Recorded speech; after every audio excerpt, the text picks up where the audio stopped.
Hey, I'm Dr. Josh from Clinic Gym Hybrid. I want to invite you out to our live event, October 21st, 22nd, there in Columbus, Ohio. One of the things we're covering is space utilization. Most chiropractic offices, when you add in a gym, just don't have a ton of space, but that's okay. You don't need a ton of space. So I'm here at a hotel gym, and I just want to kind of show you a way to think about things differently that might allow you to add more of a gym into your office than you think you could fit. So if we're looking here, we see we got like this pulley unit, we got a bench, we got a couple free weights and whatnot. And what could you do? Well, the business model for the Clinic Gym Hybrid means you want to take people from the clinic and get them into the gym. But once they're in the gym, it's important that it's not just that you have a gym going, it's that you have organized classes with a certain number of people every hour. And so we want to provide that individualized training to those people in an organized environment, not just dump them into a space with equipment. See, we'll never win the game of more space or more equipment. The big box gyms are going to do that. But as I say, at the live event, we will win the game of expertise. So how do you do that? You should have a few people working out, 4 to 6, and when 4 to 6 people are working out, it allows your trainer to provide individual coaching that will help them get the maximum amount of effect and protection against future injury, which is what so many people want, and so many of your patients will love in that Clinic Gym Hybrid model is they want to prevent from getting injured in the future, and the way to do that is by being more resilient and more strong. So if I had a space like this, I don't want to just have everything in one spot. If I want to work with maybe 4 people an hour, and you could have a great business, 4 people every hour, a few hours a day, and charge somewhere between $200 and $300 a month. I want to spread this out and create stations. And those stations are going to allow people to do a specific exercise in a way that feels like there's some camaraderie, they're around people, but it's not overwhelming and claustrophobic. So these floor tiles are about 2 feet by 2 feet. And so if you think about this, I have from here going that way, I have about 15, maybe 16 feet. And here I have about 10 feet. So a 10 by 15 room, we can work with 4 people. That gives us 10 by 15 is about 150 square feet, right? I want to show you if I set this up as stations, maybe we can have a few people working out. So here's what I'm going to do. I'm going to take the free weights and this, I apologize, I just had knee surgery. So we'll take the free weights over here and this will be our lunge station. And instead of lunging backwards like this, because that'll take space, we're going to have that person lunge parallel to the wall just to save us some space. So we're getting a good lower body workout there. Then I'm gonna move my bench over here, and this could be incline press, this could be bench press, it could be even a 1-arm row, whatever we want right here. So one person's gonna be there, one person's gonna be here.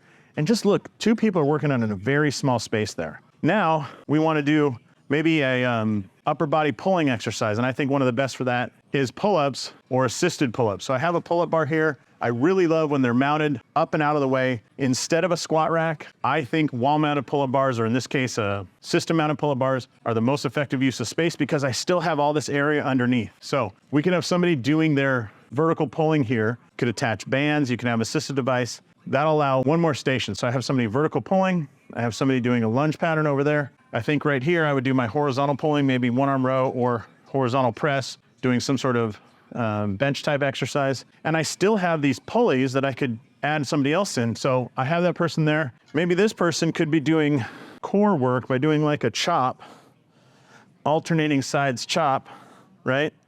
Or if they could handle it, which I don't know if I can, a lunge pattern chop like that. So I've got 4 different moves going on. I have a core flexion pattern, I have a vertical pull, I have my horizontal pull or press, and then I have my lunge pattern. So we're getting lower body, upper, and core. And I'll just have everybody work for 2 minutes there, 2 minutes here, 2 minutes there, 2 minutes there. 4 stations, 2 minutes each, plus transition is gonna be about 10 minutes of a strength section of the workout, all in a very small space, right? So now if you were saying, hey, I don't have that much space, I have even less. Let's imagine you had 10 by 10.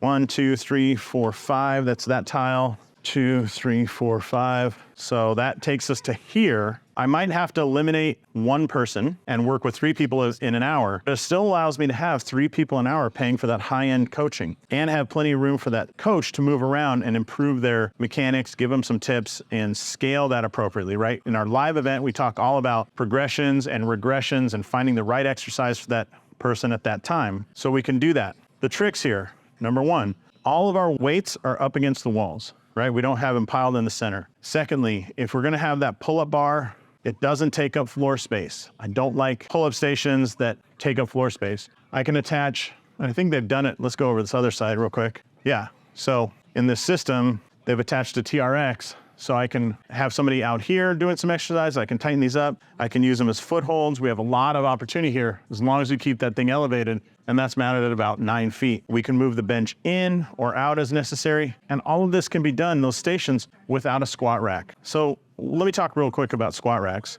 I always say I don't like them in small clinic gyms. Here's why. This kettlebell, think about how much space somebody would take up. I'm a big dude. I could do this in 2 feet by, let's say, 4 feet.